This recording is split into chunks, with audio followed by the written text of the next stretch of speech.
Specs network ద్వారా గుర్తించబడ్డ India's number 1 varicose veins hospital ఎవిస్ ని సంప్రదించండి.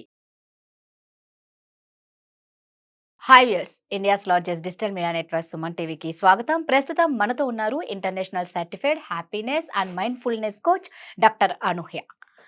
సో కంప్లైంట్లు అని మనం చిన్నప్పటి నుంచి వింటూనే ఉంటాం, మనం కూడా ఇస్తూనే ఉంటాం. సో ఈ కంప్లైంట్లు అనేది చాలా బ్యాడ్ అని చెప్పుకోవాలి. దాని గురించి అనూహ్యని అడిగి తెలుసుకుందాము. అలాగే అనూహ్య గారు వెబినార్ క్లాసెస్ కూడా స్టార్ట్ చేయబోతున్నారు. దాని గురించి మాట్లాడిన తర్వాత దీని గురించి అడుగుదాం. హాయ్ అనూహ్య. హాయ్ అండి, నమస్తే. నమస్తే. సో అనూహ్య, ఇప్పుడు ఇందాక అనుకున్నట్టు చిన్నప్పుడు ఒక ఊహ తెలిసినప్పటి నుంచి, ఒక ఫ్రెండ్ పరిచయం అయినప్పటి నుంచి, చిన్న ఏజ్ నుంచే లేదా సిస్టర్స్ నుంచో కంప్లైంటింగ్ అనేది మనం బాగా అలవాటు పడ్డవాళ్ళం. అందరు అక్కడి నుంచి వచ్చిన వాళ్ళు. బట్ అది మితి మీరితే కంప్లైంట్ అనేది పెద్ద అయిన తర్వాత చాలా ప్రాబ్లమ్స్ ఫేస్ చేయాల్సి ఉంటుంది. అవును. ఏమంటారు అసలు ఇది ఇలా ఎందుకు? కొంతమంది దగ్గర ఓవర్ ఉంటుంది, ప్రతి ఒక్కళ్ళు ఇస్తారు. మరి కంప్లైంట్ ఇవ్వకపోయినా కష్టమే, ఇవ్వాలి. దాన్ని ఎక్కడి వరకు వాడుకోవాలి అక్కడి వరకు. కాబట్టి ఎలాంటి వాళ్ళు ఇవ్వాలి, ఎంతవరకు ఇవ్వాలి, అసలు ఎందుకు ఇంత ఓవర్ కంప్లైంటింగ్ అయిపోతుందో చెప్పాలి. దీనికి ఏమన్నా టెక్నిక్స్ ఉంటాయా? చాలా టెక్నిక్స్ ఉంటాయి. ఇవాళ మనం కొన్ని టెక్నిక్స్ మాట్లాడుకుందాం. అసలు ఎందుకు ఈ కంప్లైనింగ్ మోడ్లో ఉంటారు, ఎక్కడి నుంచి పుట్టుకొచ్చింది, వాళ్ళ జీవితం అనేది ఎలా ఉంటుంది, వాళ్ళని ఎలా ఓవర్కమ్ చేయొచ్చు అనేది ఇక్కడ కొన్ని టెక్నిక్స్ మాట్లాడుకున్నాం. అయితే మా వెబినార్లో కనుక వచ్చినట్టయితే అసలు ఇంకా చాలా టెక్నిక్స్ ఉంటాయి అన్నమాట.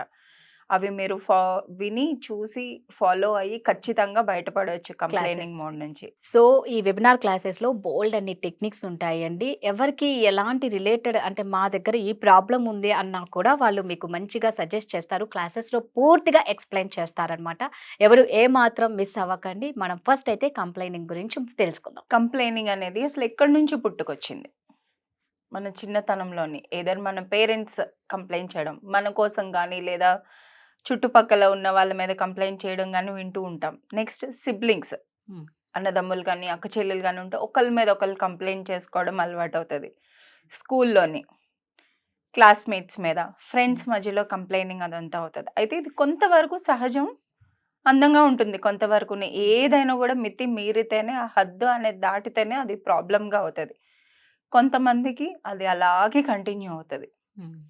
వీళ్ళు ఎలా ఉంటారు అంటే వాళ్ళు అన్నీ అనమాట, ఏది చూసినా కూడా, ఇప్పుడు పలానా మనిషి వచ్చి మనకి ఒక సలహా ఇచ్చినా కూడా వీడెందుకు నాకు చెప్తున్నాడు అసలు, అలా నెగటివ్ థింకింగ్లోనే ఉంటారు. ఇదివరకు కూడా మనం యూట్యూబ్ వీడియోలో మీరు చూడొచ్చు. ఇదివరకు కూడా నెగటివ్ థింకింగ్, ఓవర్ థింకింగ్ అనేది ఎలా ఓవర్కమ్ చేయాలి అని మాట్లాడిన దాంట్లో అసలు బ్రెయిన్ అనేది ఎలా పనిచేస్తుంది అనేది తెలుసుకున్నాం. సో ఇలా కాన్స్టెంట్ కంప్లైనింగ్ మోడ్లో ఉన్న వాళ్ళకి లేదా బ్లేమింగ్ మోడ్లో ఉన్న వాళ్ళు ఏం చేస్తూ ఉంటారు అంటే అసలు వాళ్ళ చుట్టుపక్కల మంచి అనేది ఏమీ వాళ్ళకి కనపడదు. కరెక్ట్. ఏది నెగటివిటీ ఉందో వాళ్ళ మైండ్ ఎక్కువ అదే కనిపిస్తుంది. ఎందుకు మనం మాట్లాడుకున్నాం, మైండ్ అనేది ఎలా పనిచేస్తుంది? ఒకటి సర్వైవల్ మోడ్, 2 ప్రోగ్రామింగ్ మోడ్. ఇక్కడ ఏం చేస్తున్నారు వీళ్ళ మైండ్ని కంటిన్యూస్గా ప్రోగ్రామ్ చేస్తున్నారు నెగటివిటీతోని. ఎందులో అయినా కూడా మంచి కనిపించదు వాళ్ళకి, చెడు కనిపిస్తుంది. ఉన్నదానికంటే లేని దాని కోసమే వాళ్ళు ఎక్కువ పాకులాడుతూ ఉంటారనమాట. దీనివల్ల ఏమవుతుంది, మన లైఫ్లో ఉన్న బ్లెస్సింగ్స్, మంచి విషయాలు ఏమున్నాయో అవి కనపడవు.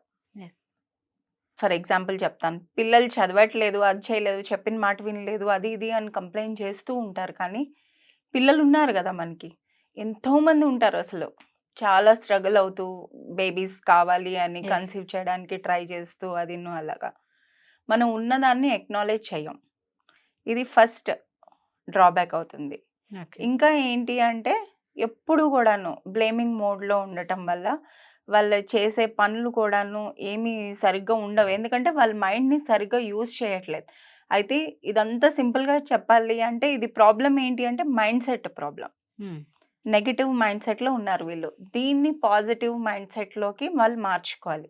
ఎలా మార్చుకోవాలి అనేది కూడా ఇది కూడా మేము మా వెబినార్లో నేర్చుకోవచ్చు.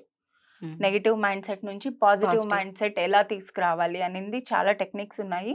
ఇది కూడా వెబినార్లో నేర్చుకోవచ్చు. సో అంటే నిజంగా మీరు అన్నది కరెక్ట్. ఎందుకంటే చిన్నప్పటి నుంచి అమ్మ ఎలా చెప్తుంది, ఏదన్నా అల్లరి చేస్తే టీచర్కి చెప్తాను అంటే అలా కొంతమంది పేరెంట్స్ కూడా ఎక్కువగా స్కూల్కి వెళ్ళి కంప్లైంట్స్ ఎక్కువ ఇస్తూ ఉంటారు. అప్పుడు నిజంగా మీరు అన్నట్టు కొన్ని వరకే అందంగా ఉంటాయి. అవును. ఏవైనా మితిమీరిన కంప్లైంట్స్ ఎప్పుడైనా పెద్ద పెద్ద అనర్థాలకు దారి తీస్తాయి. మ్మ్. కాబట్టి మ్మ్. నిజంగా దీనికి కంపల్సరీ ఒక సొల్యూషన్ కావాలి అనుకుంటే మాత్రం ఖచ్చితంగా అనూహ్య గారు వెబినార్ క్లాసెస్ పెడుతున్నారు. కొంచెం ఒకసారి ఆ క్లాస్ డీటెయిల్స్ చెప్పరా? ఈ మంత్ 21st, 22nd, 23rd అవుతున్నది. ఏ సో ఏజ్ అందులోని వాళ్ళు మీ దాంట్లో చేరొచ్చు? 18 years నుంచి కూడా ఎవరైనా కూడా జాయిన్ అవ్వచ్చు. లైఫ్‌లోని మీకు గాని 100% రెస్పాన్సిబిలిటీ తీసుకుంటారు అంటే మీరు ఖచ్చితంగా ఆ వెబినార్‌కి జాయిన్ అవ్వచ్చు.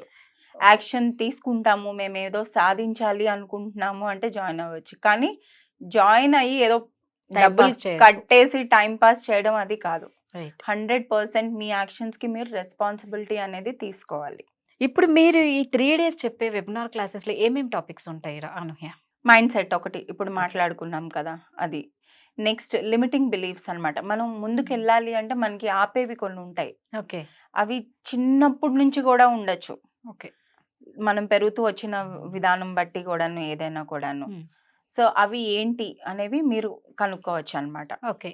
అలాగా లైఫ్‌లోని ముందుకు వెళ్ళాలి అంటే ఏమేమి కావాలి? ఏమేమి పాటించాలి? మన మైండ్ సెట్ ఎలా ఉండాలి? సక్సెస్ కావాలి అనుకుంటే ఆ సక్సెస్ ఫార్ములా ఏంటి? ఇవన్నీ అన్నమాట. వెబినార్ పేరు వచ్చేసి 0 to Hero. వావ్! సూపర్‌గా ఉందండి వెబినార్ నేమ్ మాత్రం 0 to Hero. సో అంటే ప్రతి ఒక్కరికి లైఫ్‌లో ఏదో ఒకటి సాధించాలని తపన ఖచ్చితంగా ఉంటుంది. కాకపోతే అది ఎలా ముందడుగు వేయాలి అని తెలియక కొంతమంది, వేసిన తర్వాత దాన్ని ఎలా నిలబెట్టుకోవాలో తెలియక కొంతమంది, కొందరు భయంతోనే మధ్యలో ఆగిపోతారు. సో రకరకాలుగా క్లారిటీ ఉండదు. ఎటు వెళ్ళాలి? ఎలా వెళ్ళాలి? అనేది క్లారిటీ ఉండదు. కొన్నిసార్లు అనుకున్నది సాధించాలనుకున్నా కూడా స్టార్ట్ చేస్తాం. సగం వరకు వెళ్ళాక ఆ బండి ఆగిపోతుంది అక్కడ. కొందరికి ఏంటంటే స్టార్టింగ్ ట్రబుల్, కొందరు స్టార్ట్ అయ్యాక మధ్యలో ట్రబుల్. సో వాట్ ఎవర్ అండి, లైఫ్లో మనం ఖచ్చితంగా ఒక గోల్ మనం అనుకుంది రీచ్ అవ్వాలి, మనం అనుకుంది సాధించాలి అంటే ఖచ్చితంగా ఈ వెబినార్ క్లాసెస్లో జాయిన్ అవ్వండి. 3 డేస్ అయితే August 21st, 22nd, 23rd. ఏ విధంగా అయినా సరే మీకు ఏమైనా డౌట్స్ ఉంటే మాత్రం కింద స్క్రోల్ అవుతున్న నెంబర్కి కాంటాక్ట్ అవ్వండి. Thank you. Thank you.